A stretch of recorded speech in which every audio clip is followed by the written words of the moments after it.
The funeral director's hands trembled as he showed Diana the file. Princess Diana, funeral arrangements, confidential.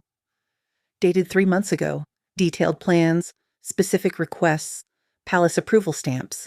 Diana stared at plans for her own funeral, plans made while she was perfectly healthy, June 12, 1997. Princess Diana was having what should have been a routine day. She'd agreed to visit Harrison and Sons Funeral Home in West London as part of her charity work supporting bereaved families. Her protection officer, Inspector Graham Cole, had warned her it might be emotionally difficult. "Funeral homes can be heavy, Your Royal Highness. Are you sure you're up for this?" Diana had smiled. "Graham, I've comforted dying patients in hospitals. I've held the hands of AIDS victims when their own families wouldn't touch them. I think I can handle a funeral home visit." What she couldn't have anticipated was what she would discover there. Thomas Harrison, 52, had inherited the funeral business from his father and took enormous pride in treating every family with dignity and respect. When Princess Diana's office contacted him about a visit, he'd been honored and terrified in equal measure. He'd spent days preparing, making sure every surface was spotless, training his staff on proper royal protocol. What he hadn't prepared for was the file he'd found that morning while organizing paperwork. A file that had been misfiled in the wrong cabinet drawer. A file that should never have been accessible to him. A file that made his blood run cold. Princess Diana, funeral arrangements, confidential, March 1997. Thomas had stared at that file for 20 minutes, debating what to do. Open it? Pretend he never saw it? Contact palace officials? In the end, his conscience won. If someone had planned his funeral while he was perfectly healthy, he'd want to know about it. When Princess Diana walked through his door at 2:00 p.m., Thomas Harrison's hands were still shaking. He had 30 minutes to decide if he'd tell her about the file hidden in his desk. The file that proved someone had planned her funeral 3 months ago. The file that suggested they expected to need it very soon. Diana was exactly as he'd imagined. Warm, genuine, immediately putting his nervous staff at ease.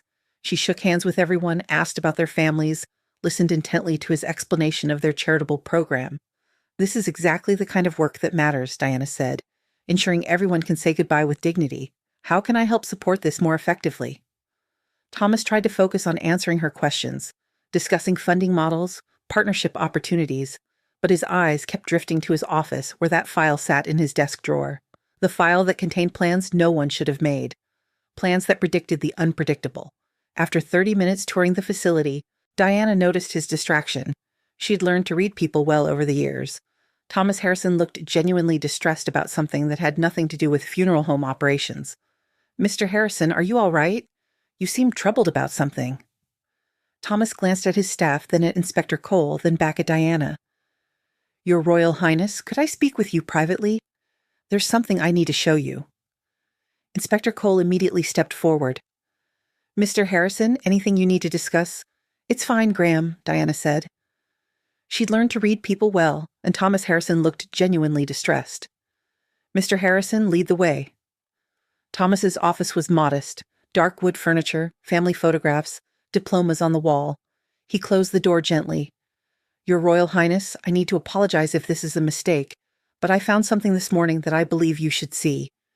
He pulled the file from his desk with trembling hands. Diana noticed the trembling, noticed the pale cast to his face. "What is it?" Thomas placed the file on his desk. Diana read the cover and felt her stomach drop. Princess Diana, funeral arrangements, confidential, March 1997. She looked up at Thomas, confusion rising. "I don't understand. Why would you have a file with my name on it?" "I don't know. I found it this morning misfiled. It shouldn't have been accessible to me at all. But when I saw the date, March, and you're clearly alive and healthy." Diana's hands moved toward the file, then hesitated. "What's in it?" "I didn't open it. I thought you should see it first." Diana picked up the file. Official palace letterhead visible through the folder. She opened it. The first page made Diana's blood run cold. It was a formal letter dated March 15th, 1997, exactly 3 months ago. Palace officials requesting detailed funeral arrangements for her, including coffin specifications, transportation arrangements, and timeline from death to service. They'd asked him to prepare proposals as if arrangements were needed within 3 to 6 months. Diana was 35 years old and perfectly healthy. Why were they planning her funeral right now? She forced herself to keep reading, her hands trembling as she turned each page. Thomas's detailed response was dated March 22nd. Coffin specifications: premium solid oak, lead-lined dimensions. 6.2 length to accommodate subject's height of 5'10". White satin lining, brass handles with royal crest cost, 8,500. They'd measured her height for coffin dimensions. Someone had calculated exactly how long her coffin needed to be. Someone had chosen the materials, the lining color, the style of handles, all while she was alive and healthy, going about her daily life completely unaware. Transportation: horse-drawn gun carriage from Kensington Palace to Westminster Abbey route, Kensington High Street, Hyde Park Corner, Constitution Hill. Estimated time 90 minutes, cost $12,000. They'd planned the exact route from her home, every street, every turn, the precise journey her coffin would take through London. Service location: Westminster Abbey. Recommended capacity: 2,000 seated. Alternative: St. Paul's Cathedral, if larger attendance expected. Timeline: day, Ion 1 to 2. Body preparation: day 3 to 4. Lying in state, optional, day 5 to 7. Public funeral. Note: palace officials emphasized timeline should accommodate public grief response. Public viewing: estimated attendance 200,000 plus, based on public affection for Princess. They'd estimated 200,000 people would want to view her body. Diana's hands started shaking like Thomas's. Burial options: option A, Windsor Castle, traditional but family complications make this controversial. Option B, Spencer family estate, Althorpe, preferred. Princess's childhood home, private island available. Palace officials indicated preference due to family complications. Option C, public memorial site, unprecedented, but Princess's popularity might warrant total cost. Estimates: basic services, $125,000, with public lying in state, $275,000 in premium, extended mourning, $450,000. Note: palace officials requested proposals for various scenarios, from natural causes to more complicated circumstances. Diana read that last line 3 times. Her vision blurred slightly as the words sank in. Various scenarios. Complicated circumstances. What the hell did that mean? What scenarios were they imagining? What complications were they preparing for? Diana looked up at Thomas Harrison, her voice barely above a whisper. Mr. Harrison, in your 30 years of funeral service, have you ever received a request like this? Planning detailed arrangements for a healthy 35-year-old woman with a specific 3 to 6 month timeline? Thomas met her eyes directly. His expression was grave. Never, Your Royal Highness. Never in my entire career. Contingency planning for elderly royals? Yes. For royals with serious health conditions, absolutely. But for you, with cost estimates for complicated circumstances and such a precise timeline? This isn't normal. This isn't how contingency planning works. Someone was preparing for something specific. The room felt like it was tilting. Diana gripped the edge of the desk to steady herself, her knuckles white with tension. Your Royal Highness, please sit down. Thomas pulled out his chair. Should I call someone? Diana sat heavily. Her mind was racing. Why would the palace need such detailed funeral plans for her right now? The 3-6 month timeline? Why so specific? Complicated circumstances. What were they anticipating? The preference for Althorpe due to family complications. They knew the royal family wouldn't want her buried with them. Diana thought about everything happening in her life. The divorce finalized last year, her increasing independence, the Panorama interview that had infuriated the establishment. Being photographed with Dodi Fayed, she'd been becoming harder to control, harder to silence. And now there were detailed plans for her funeral, prepared 3 months ago, with a timeline suggesting they expected to need them very soon. Diana looked at Thomas. Mr. Harrison, I need copies of everything in this file, and I need you to never mention to anyone that you showed me this. Can you do that? Thomas didn't hesitate. Yes, I'll make copies right now. And, Your Royal Highness, when palace officials gave me this assignment, something felt wrong. That's why I kept the file where I might accidentally show it to you if you visited. I couldn't ignore it. Diana felt tears prick her eyes. You may have just saved my life. Thomas went pale. Do you think you're in actual danger? Diana looked down at the funeral plans, at the coffin dimensions, at the cost estimates for complicated circumstances, at the timeline predicting she might need these services within months. I don't know, she said honestly, but I'm going to find out. Thomas made copies while Diana waited. When he finished, he placed them in an unmarked envelope. Your Royal Highness, please be careful. If you need someone to testify about this, I will. I don't care about consequences. Diana took the envelope with shaking hands. Your integrity may have given me the warning I needed. During the drive back to Kensington Palace, Diana sat in silence, clutching the envelope. Her mind was racing through everything she'd just learned. Someone in the palace, someone with the authority to make official requests in the Queen's name, had planned her funeral 3 months ago, with specificity suggesting they expected to need these plans soon. They'd anticipated complicated circumstances. They'd planned where to bury her, knowing the royal family wouldn't want her at Windsor. Diana thought about all the accidents that had happened to people who became problems for powerful institutions throughout history. Car crashes that seemed too convenient. Unexpected illnesses that silenced inconvenient voices. Deaths that were officially ruled accidents but spawned decades of conspiracy theories. She thought about her own fears, her paranoia that everyone had dismissed as irrational, the constant feeling of being watched, the sense that people wanted her silenced, the growing realization that her independence made her dangerous to an establishment that valued control above everything else. Was she really paranoid? Or had her instincts been trying to warn her all along that someone was planning something? And now she had proof. They'd literally planned her funeral months in advance. Someone had sat in an office, calculated her coffin dimensions, mapped the route from her home, estimated how many people would mourn her, all while she was alive, healthy, unaware that someone was measuring her for death. When she arrived at Kensington Palace, Diana locked herself in her private rooms. She sat with the envelope and tried to decide what to do. Police? Would they investigate the palace? Press? Would anyone publish such an inflammatory story?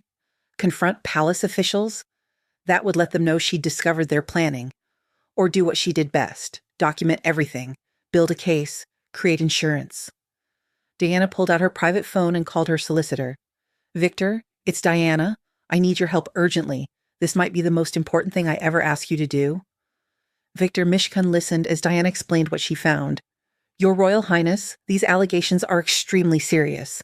If palace officials are planning for your death without medical justification, I need you to create a sealed document, a letter describing what I found today, with copies of these funeral plans. If anything happens to me, anything suspicious, anything that seems like an accident but doesn't feel right, this letter must be opened and investigated. Promise me, Victor. I'll have it prepared by tomorrow, Victor said, his voice heavy with concern. But Diana, I'm genuinely worried now. How do you protect yourself from people who have access to royal resources? Who can plan official documents? Who can make anything look like an accident? Diana was quiet for a moment, thinking. Then she said something that would haunt Victor for years afterward. You make yourself too visible to quietly disappear. You make sure enough people know, enough people are watching, that any suspicious death would immediately raise questions. You become so public that staging an accident becomes impossible. I'm going to Egypt next month with Dodi, Diana continued, her voice gaining strength. Very public trip, lots of photographers, constant media attention. Then to France in August. I'm going to be extremely visible for the next few months. I'm going to make sure the world is watching me constantly.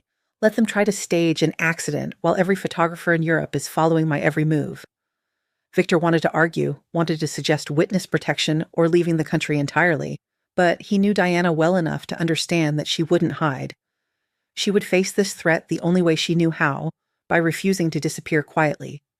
Neither of them could have known that being visible, being photographed, being followed by paparazzi everywhere she went wouldn't be enough to protect her. That sometimes the safest seeming situations, a car ride through a familiar city, a driver you trust, a route that should have been routine, can become the most dangerous. That complicated circumstances can be created even when the world is watching. What Diana didn't know was that she had just over 2 months left to live. That on August 31st, 1997, she would die in a car crash in Paris, in a tunnel, away from cameras, in circumstances that would be officially ruled an accident but would spawn decades of questions and conspiracy theories. That many of the funeral arrangements Harrison and Sons had, prepared in March, would be used almost exactly as planned in September. The coffin dimensions, the route, the service location, the burial at Althorpe, all of it would happen exactly as these documents had predicted, and people would spend years asking, How did palace officials know to plan Princess Diana's funeral so specifically, 3 months before she died? Thomas Harrison attended Princess Diana's funeral in September 1997. He stood in the massive crowd, watching the horse-drawn gun carriage carry her coffin along the exact route his proposal had suggested months earlier. He saw the solid oak coffin with brass handles matching his specifications.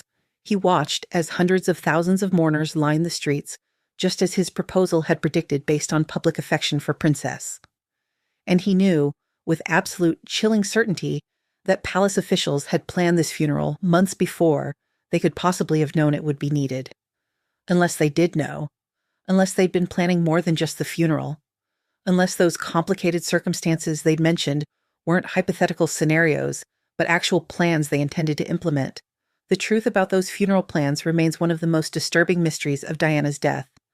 Not because contingency planning is unusual, it's normal for public figures, but because of their specificity, their timeline, and the fact that they predicted her death with eerie accuracy just months before it happened. Sometimes the most disturbing evidence isn't proof of conspiracy. It's proof that someone knew, someone anticipated, someone planned. Diana's death was officially ruled an accident. Investigations concluded there was no foul play. But the existence of those funeral plans, detailed, specific, timed almost perfectly, ensures that questions persist.